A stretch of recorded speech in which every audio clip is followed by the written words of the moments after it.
Thank you for tuning in to another edition of Checkered Nation.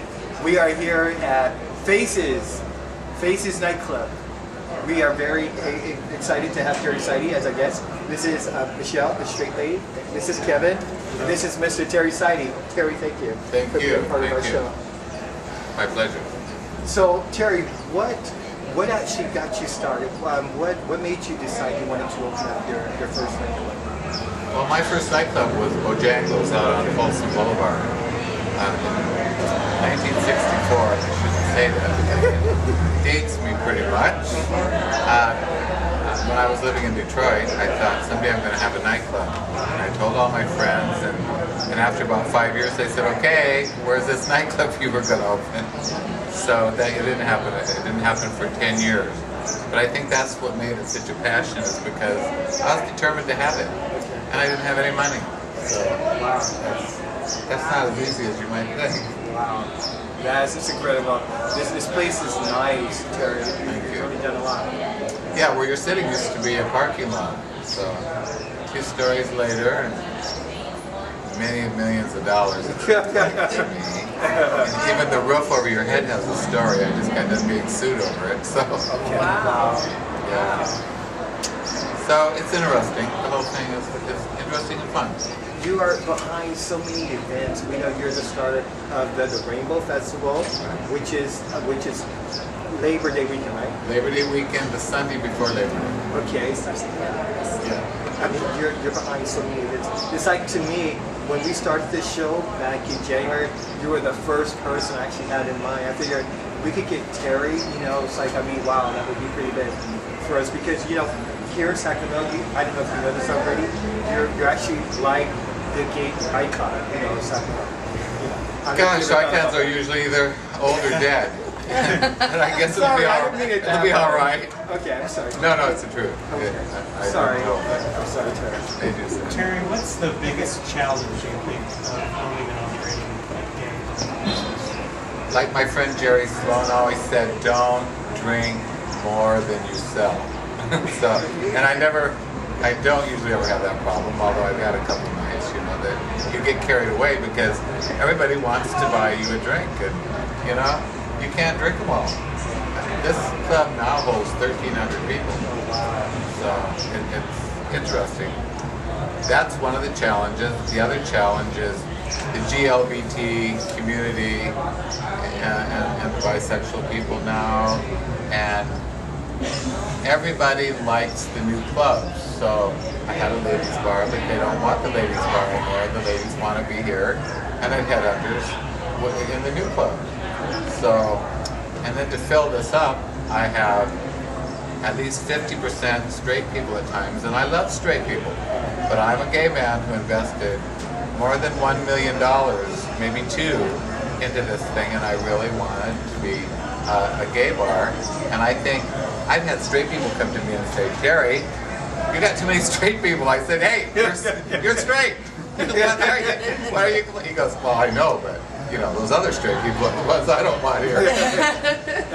And then we get a lot of women, and the women don't cause any troubles. It's just, I don't know, we want it to be equal.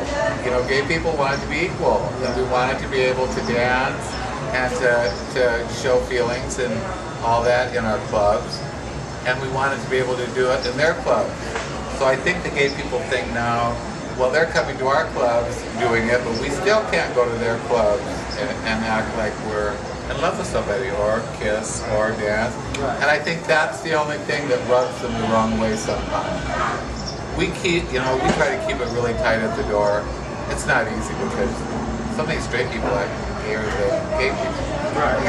They do. These guys, I swear to God, and then they go, "Oh, my girlfriend," I think. Who's he? You're right. Yeah. But it's okay, it's nice. I mean, now I'm trying to actually, your club, Bojangles, is actually the first gay club I ever went to.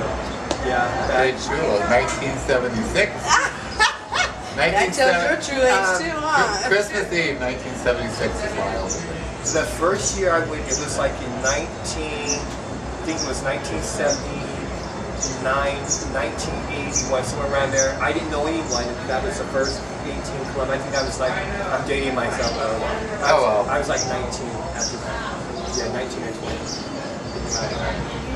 What we noticed is you're a great entrepreneur, and you know, I also want to bring up that you're an executive publisher on Mom's Guess Who magazine. Mom Guess What magazine that it will be 30 years old this year. Okay. And actually I had great hopes to make the magazine bigger and better, but it's hard to do all this and the restaurant across the street. I have a marina out on the river and a farm back in Wisconsin, and a mother who's 80 who likes a lot of attention.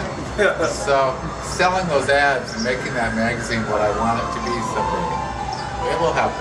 But you know, I want it to be a fashion magazine and a magazine that tells a little bit about everybody that opens a gay business or a gay-friendly business in Sacramento. I love the fact that we have such many of my bartenders have gone on to like Darnell Stevenson has her own gym down on J Street.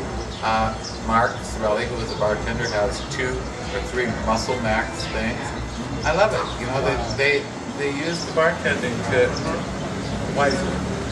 Terry, can you tell us about some of the exciting events that might be coming to Faces and headliners in the near future? Well, I can tell you that the second Saturday we're going to block off the Midtown businesses blocking the streets I, J, K, and L. Oh, that's fun. And they're blocking them off, and then they're taking a party all the way down to the park by Paragon. But I'm trying to bring in people like, you know, Lady Bunny and anybody that you can afford. When I first opened, I had the original Village people. But oh God, except for one, I don't even know if he's still there or not. But I'm going to bring in as many DJs nationwide that are well known as I can, at least 1 or 2 a month. I'm going to bring in some acts. You know, we'll block the street off, but we're so big, we don't really need to block the street off anymore. Although I like that with the Ferris wheel. Right, that's pretty nice. I have the Rainbow Festival, we have the Lambda Fair, we have our 23rd anniversary of the old part of Faces, August 15th. Okay. So, and then, you know, of course there are names that I'd like to bring in. I just can't quite get them down to the price range that I work on them though all the time. Okay, well, thank you for tuning in to Checker Nation.